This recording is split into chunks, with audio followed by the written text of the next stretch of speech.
In the future, water will be expensive. In the future, all material items will be free.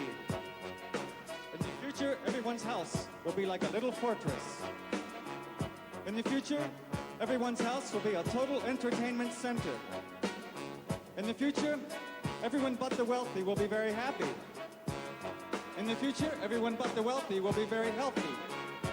In the future, everyone but the wealthy will be very healthy. In the future, TV will be so good that the printed word would function as an art form only. In the future, TV will be so good that the printed word will function as an art form only. I think what I like about this sentence, or why it resonates with me, is that it brings together the technological development on the one hand and the transformation of a field, the field I'm working in, graphic design. And of course, the future that the song is talking about is now. TV was never so good. And because the future is now, it gives the sentence some sense of urgency. The song is from 1985. It's a pivotal year in the history of graphic design. So here's a timeline of tools to record, create, edit, produce, distribute visual information. And 1985 is here. And it's in the transition from a kind of industrial model to a digital model. So you could say that these kind of three lines that you see are talking about mechanization of the production of visual information, the digitalization, which on the one hand gave the designer a lot of extra power, access, controlling the whole process herself, and then the dissemination process through internet technologies, which almost took away the power of the designer because she was no longer the expert, the only one doing that.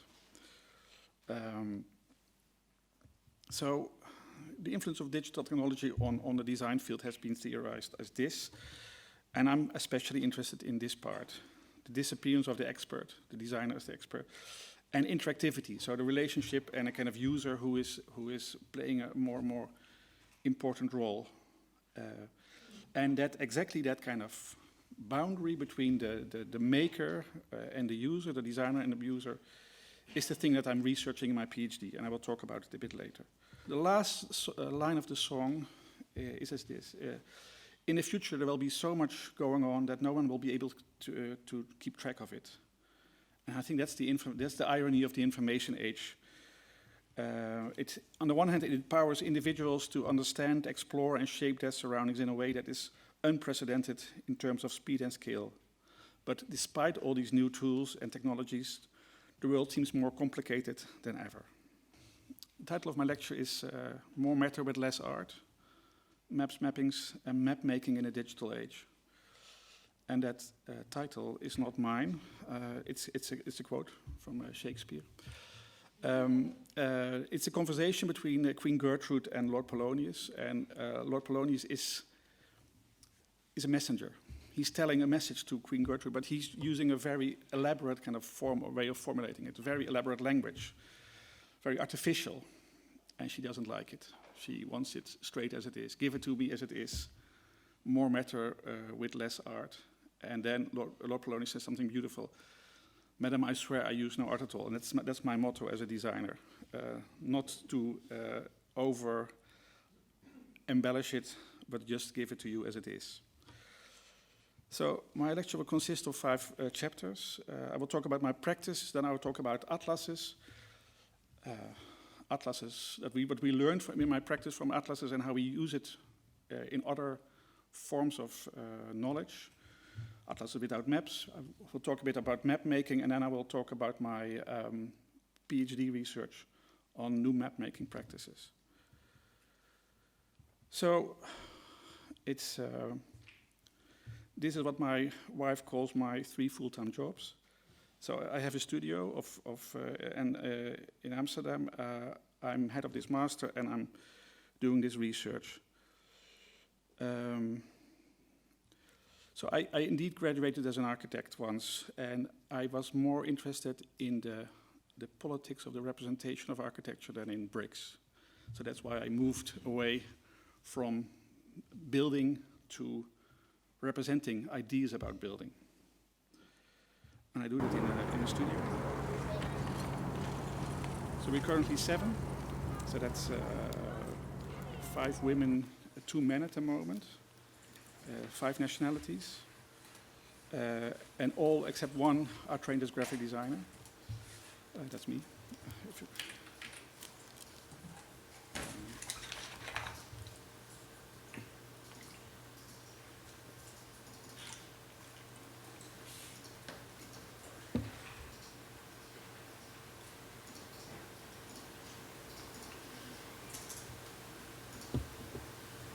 Yeah, and this is what we do. We make books most of the time. I would say we make some 10 to 15 books a year, some 3,000 pages a year. And we make maps. And to summarize our position, I would like to show you this image. It's looking at the world and trying to make sense of it, as this man did, Robert Venturi. The attitude that we take is beautifully summed up in the introduction of Learning from Las Vegas. And it's this: withholding judgment, presenting the information, and it's up to the reader, the user of our content that we present, to make a judgment. So we like to empower the user. We make books, but we are very well aware that things happened. So my practice started at the beginning of the century, and this is all what happened to information. New speeds, new platforms, new ways of accessing information. And I try to include insights from these new technologies in the books that we make. And this notion that technology transformed the nature of design is also exactly what we are doing in the master program that I'm leading. It's called Information Design. And I want to quickly show you some projects to give you an idea. So here's a project by Irene Stracuzzi, Italian student who was looking at disputed borders of the North Pole, and also how this will change now. The ice caps are melting. This is a really recent project by a German student, graduate Thomas Stratmann. It's called the Arson Archive. And what you see here is a timeline. And every shelf is a year. And it shows all the asylum seeker centers in Germany that have been set fire to. In the back, it's 1989. Here in the front, it's 2018. And these shelves are full with models, with houses that are burned, and also the models are burned. Kim Constantino is an Italian student who was looking for new ways to map a high-speed train line between Italy and France. And he, by going out there and walking the whole distance of the 300 kilometers of that new train line, he tried to understand why it was not built yet, although it was 30 years in the making. Okay, but then to the work that we do at the studio. Atlases are an important part where we build our reputation on. I want to show you, to begin with, 2 typologies of atlases that we encountered in making. There are probably much more, but these are the 2 that I discovered. The first one I would call a comparative catalog. So basically you invent one kind of representation and you apply it to different cities, in this case. Phoenix Atlas is a book from 2008, and it documents Phoenix, which is a kind of Dutch suburbs, like a state program for suburbs. And this atlas documents them. So it uses the conventions of an atlas, like end papers with a kind of geographical index. So if you zoom in, you see the different areas. And each area is documented in 4 different ways. There's a kind of aerial photograph of the location before the expansion of the city was built, a map of how this would turn out, data representing that kind of extension, and a text. And what we did, we designed both the maps and the information graphics. And this was really about trying to align the information. And so the map and the photograph have the same scale and the same crop. Similar colors are used for the data visualizations and the map. And then it's just about trying to present it, and were different. There's some variations in representation. So most of the time they were on spreads, but if it was a really big area, then we took more space for it. In the back of the book is a kind of index, a visual index that provides a different access to that information. So here you have timelines, so you see how long it takes. Some of them just 4 years, and some of them take a generation to build. And here you have lists of looking at specific things. I think here it's the stacking, looking at, and I call this the iTunes part of the book. So you know all iTunes, and you click on one button, and you have them all your songs sorted by length. And this is the same what we do here. And it should look that easy, I think so. If you that we spent 3 days making these pages, doesn't matter. It should look easy. These are kind of actually, this is a bit the attitude that we had towards atlases at the beginning of my, when I started making them, a very much, I would say, modernist approach, also in typography and layout. The typeface is called neutral, so that also gives a bit the attitude that we had towards the content.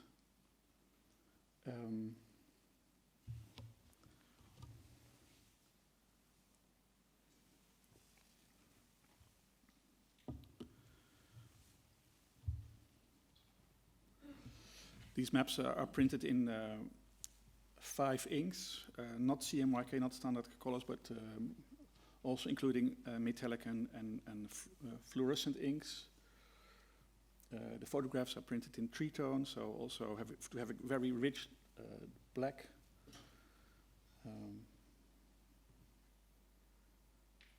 To give you an idea of a book like this, we spent as a studio 1,000 hours on to make this for a 204-page book.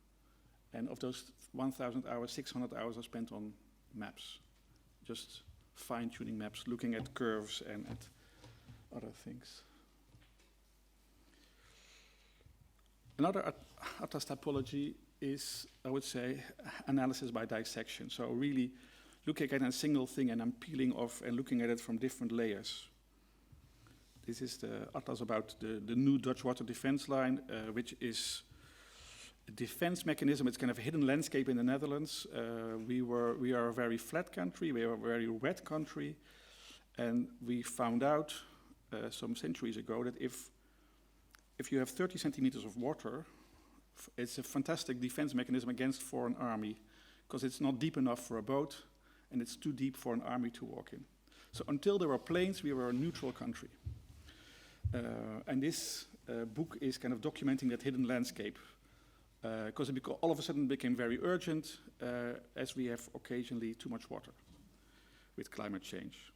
So this book looks at, in different ways, at this kind of landscape, at the organizational structure of how these kind of things are connected to water, almost like a system, but also as landscape, as soil types, in various scales, from plan to section, in very traditional color palettes to more outspoken color palettes. For instance, what you see here is the city of Utrecht, and the circles represent fortresses, and each circle is 1 kilometer in diameter, because that's the distance a cannon could reach from a fortress. So this is basically what it could defend. The book also looks to the architecture of these fortresses individually, and even to the spaces that are inside the fortress.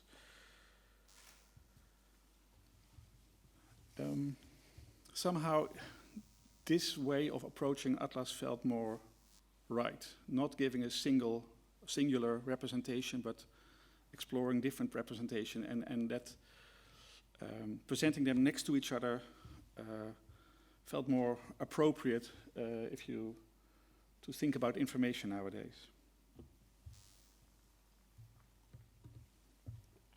So for a long time we didn't make any atlases because it was, on the one hand, it's very expensive because you spend so much time on it, and the budget never cover the true hours. And I was also afraid to become the atlas guy.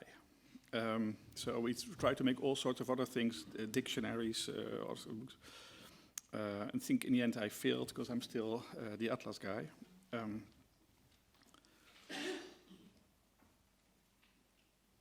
Yeah. So when this book is done,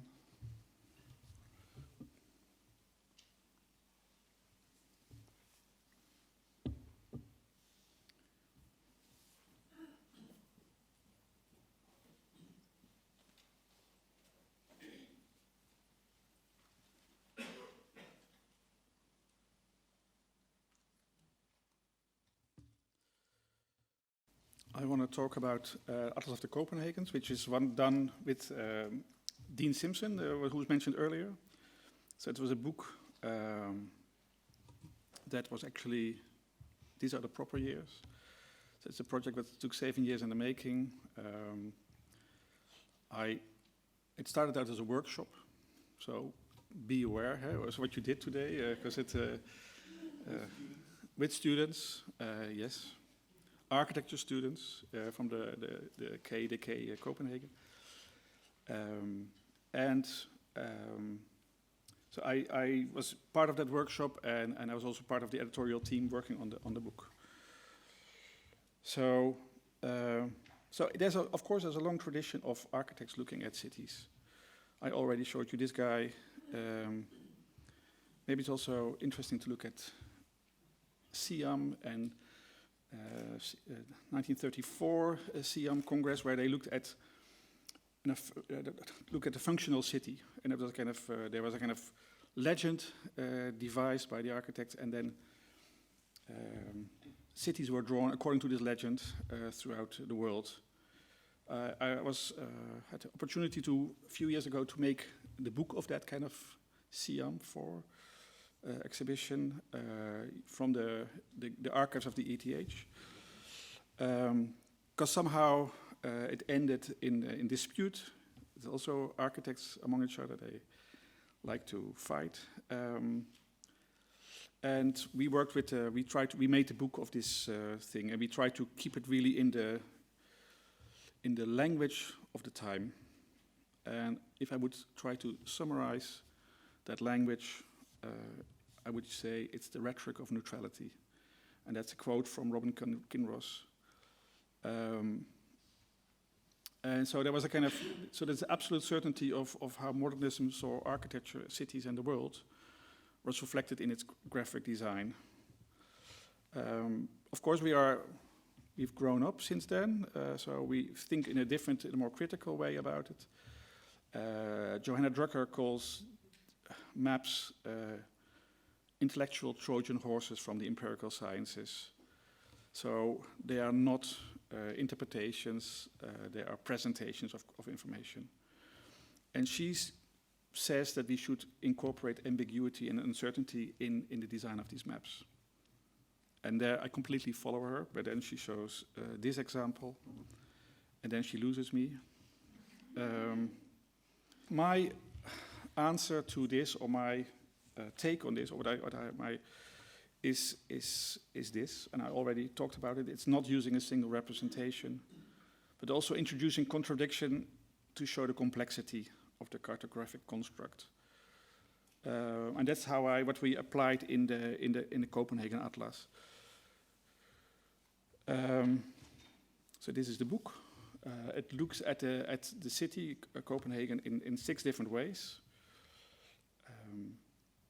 And for these 6 different ways, they all have their own graphic language and their own visual style, so to say. So it starts out quite traditionally with regular maps but also more abstract data visualizations. Also looking at in more bird's eye view, isometric drawings, combination of isometric drawings and photography, infrastructure, other data visualizations, and also looking at in new ways at flows of energy and water and waste. And we used GIS data for one part. It's partly from observation. And we also referencing existing map types. So this one is a kind of, and also the graphic language that we use is a kind of reference to this book, the Urban Atlas of 20 American Cities,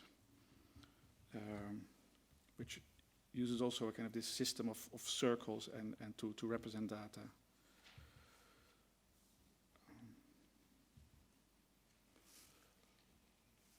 It is how we translate it. And for instance, here we show political voting, more to the left and more to the right. Yeah. At the same time, we also want to show the constructedness of the graphic representation by literally showing the construction of the book, but also by using non-standard colors to emphasize that it's both a kind of representation in scale as it is a kind of one-to-one physical object. We also want to give it almost like a hypermateriality, and that's also how the materials are chosen. So we work with fluorescent inks and metallic inks.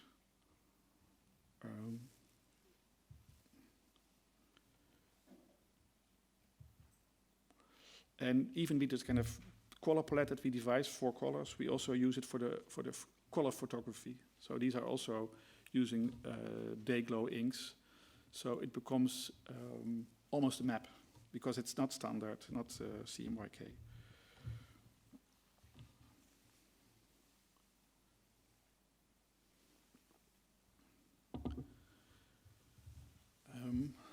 What can I say about it? Yeah, so the starting point for this book was actually, all of a sudden, Copenhagen popped up at the top of many lists as being the most livable city. And the book actually is questioning what is Copenhagen, because it's a very specific Copenhagen that was kind of featured in those lists. So it's also looking at various scales, also involving the Swedish region of people commuting, looking at different ways, looking at the spaces of Copenhagen, not only at the traditional, but also the traditional kind of city that you all know from the tourist brochures and the great Danish welfare state, but also the new infrastructure and let's say the oil tankers and all the energy was kind of the energy landscape. Yeah, for a book like this, we work at my studio for several years, but also several people work on it. So that's why I have a team. If I would do it on my own, then it would still not be ready. And I would like to do more things in my life.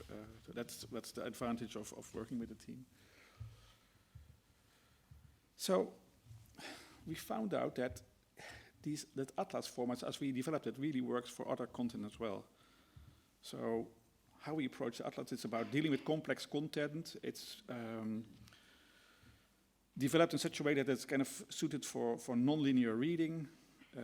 It's tried to translate information in visual ways, making use of visual indexes to give different access to the information, and approaching the whole thing as an information tool.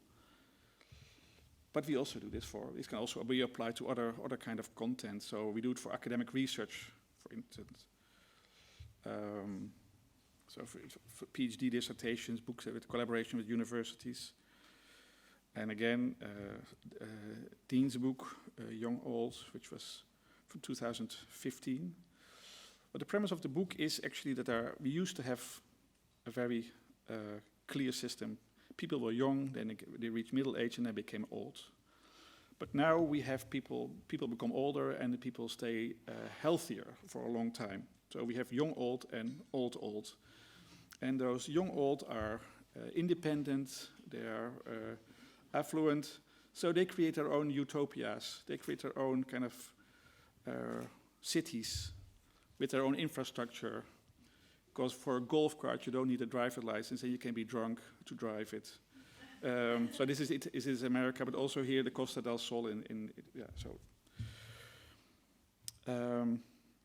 well, a book like this is this. It says 145,000 words, a handful of images, and then try to cram it in less than 600 pages. Well, what's 145,000 words?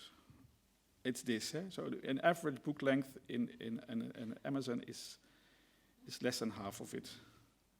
So it's somewhere between Lolita and the New Testament, and I find that quite appropriate for young old. So it's on the one hand, it's just typography and trying to get that kind of content nicely accessible and have a very clear strategy for how to use images. It consists of data visualizations that we also design. But I want to talk tonight especially about what we did with the drawings. There are 4 drawing sections in the book, and for this I developed with Dean a kind of approach of how to do it, and he had really beautiful drawings. They were like this, and of course there's a kind of tradition of this kind of bird's eye view, non-perspective perspective drawing, which goes back to here. But we also know it from Atelier Bauwau, for instance.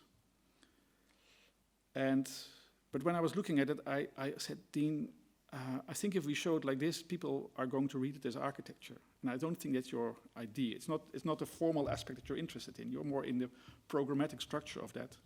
So can I have a go at them? So I started to sketch. So in a process of going back and forth, just working on those drawings, trying to apply color, different things, and I'm with emails back and forth to Dean, trying to see if we could add extra information. This is a process of months, so maybe we should add a shadow, maybe that becomes a too architectural again. We ended up with this, and this is also how it became in the book. I chose to let it bleed from the page, not frame it, because I feel it's more how we think about maps and cities nowadays. It has the proportions of our devices. Again, printed in fluorescent inks, and just looking at the program about the different functions, about health, about shopping, about infrastructure, and applying that legend to different kind of drawings. So on an urban scale, but also at individual objects. So a bar, or if people live in camper van, that. So why those kind of fluorescent inks, you might imagine. So for me, at least how I see old people, to say, I was thinking about this kind of people. So different shades of pastels. This is exactitudes. But I thought, well, it's a new old. So I want to have a kind of play with the kind of the expectations of the viewer, and use this fluorescent ink, which as a kind of advantage had, because we also use this kind of colors for photographs like this. And so you have these kind of plastic surgery, 90-year-old cheerleaders, and it felt really appropriate to have this kind of hyper-real colors for that content. So I'm going to show you this book, which we did last year. The Noise Landscape. It started as it's research from the chair of Kees Christians at the ETH, and it deals with noise landscapes around airports, European airports. So this is actually the content. So it looks at 8 case studies of 8 different European airports, looking at how the landscape and regulations made the landscape, the urbanism around these kind of airports. So here look at a Parisian airport. here the runways, and then how the landscape around it is shaped by laws. Also documenting, if you would walk around that kind of envelope, what kind of situations you get. But then how do you show noise? My strategy was to not show it, to take it away. So there's a pattern of white lines taking away information to show sound or noise, basically. And it was kind of reflected on the cover of the book, where we used Braille lacquer, so for blind people. For the lines, they're very tactile. I'm going to show you a map that we made for the Architecture Biennial in Venice a few years ago. It's this one. It's called A Land Never, which is a kind of anagram from Flanders.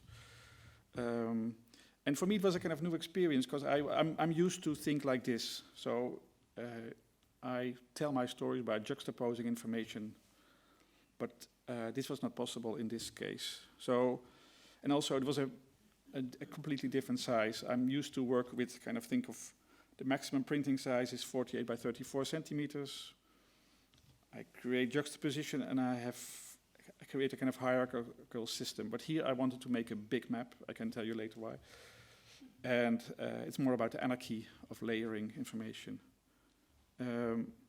So if we think about cities and how we look at cities, then this is kind of a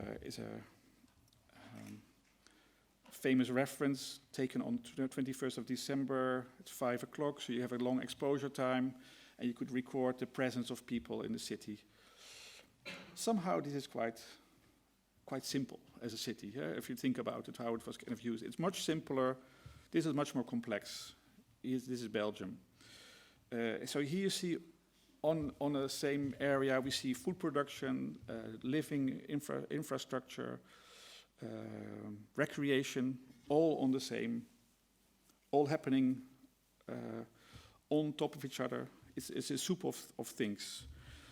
If you look at the map of Belgium, you think you understand it. So it's a network of bigger cities connected by infrastructure with some smaller cities in between, and then between that kind of network, there's nothing. Whereas in reality, it's this. It's one continuous soup of functions. So how to draw that? How to make a map of that? And then I saw this, and I thought, this is interesting. From a distance, I recognize this as a city, and it's clear. And if I go close, I have the matter. I have the violence of painting. And I thought, that's interesting. So depending on where you stand, you see different kind of information. And that was the strategy that we used. So I could have a kind of juxtaposition just by the viewer moving away. So here are my studio. We used GIS data on a scale 1 to 2000 map. And from a distance, we wanted to look pixelated, but from up close, there was a kind of legend that was almost hand-drawn, and you could understand it without reading the legend. So we made a kind of 50 by 50 meter pixel, scale 1 to 2000, and we started to draw things, the different functions, different kind of settlements, and then starting to build it. This is a first sketch that we made, what it could be, and then building on top of that. So this 1 to 2000 scale was crucial, and then you end up with a big map, because we wanted to do the zone between Brussels and Antwerp. This is the Belgian pavilion in the Giardini. I was part of this group exhibition of different ways of looking at at Flanders, and also different ways of drawing and redrawing maps. And here you see my map. I deliberately put a door in it, so you're forced to walk to it, so you don't stay at a distance. And you see it as pixelated, but also luckily people went close and looked at it in detail. Not everybody. And here we also included other data. So for instance, here what you see is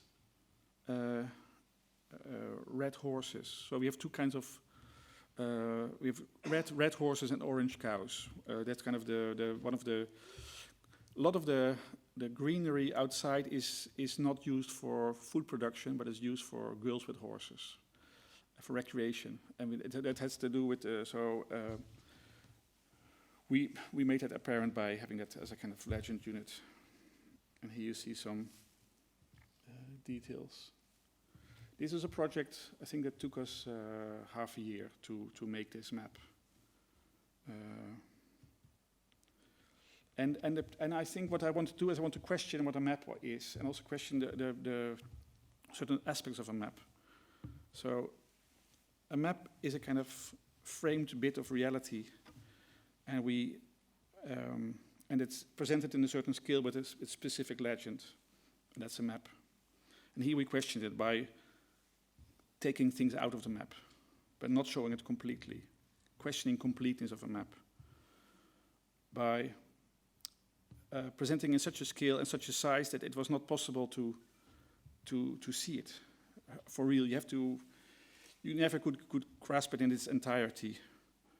And by using a legend that was two things, pixelated and abstract from a distance, and also very illustrative from close. We mentioned Otto Neurath a few times today, so I thought I just brought him in, a project about Otto Neurath in this lecture, because I thought it was quite interesting for you to know about it. It was a nice project to make a page for the Süddeutsche Zeitung, and a project started with an email. It's a nice email. The important sentence is this: we cannot pay, but we could print it 500,000 times. I said, well, that's also a kind of payment. So Süddeutsche started a new kind of section of their newspaper, and they wanted to have an artistic sketch. Somehow a new published, and I thought, really? And I thought, if this is happening, if images are being destroyed, we have to be very careful about the images we produce. And I thought, well, it's a newspaper context, so I'm going to do something with the news. So there was the end 2014 that we were approached. So I started to look at these guys, and they're with an organization with a very strong visual identity. And we started to question the representation of that, which on the one hand was this, and also at the same time it was this. This was also how the Western news media were kind of showing it, and also this, the Western Allied forces with their kind of satellite imagery, shaky cam. So we decided to make a map of ISIS.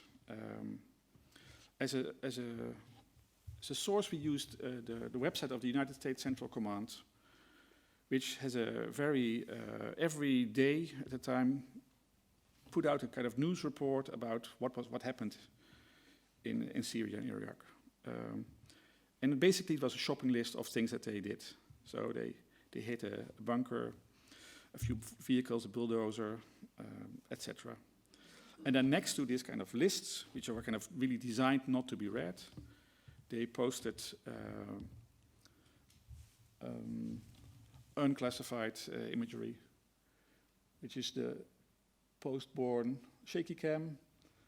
And you can question if that kind of rocket was not too powerful for that Toyota. But we were very much interested in the kind of representation. How do we deal with showing this kind of information? And I would say that the most media use a kind of modernist language to look at the conflict. That's the same language used as the year reports of all companies. And we thought, is it possible to find a different way of looking at this content? And here he is. Then we thought about isotype, which also had a kind of very visual way of showing it, a very idealistic way of showing it. But at the same time, we realized you cannot show a person like this anymore. And I was also questioning some of the things some of the isotype decisions, like one person represents 1,000 people.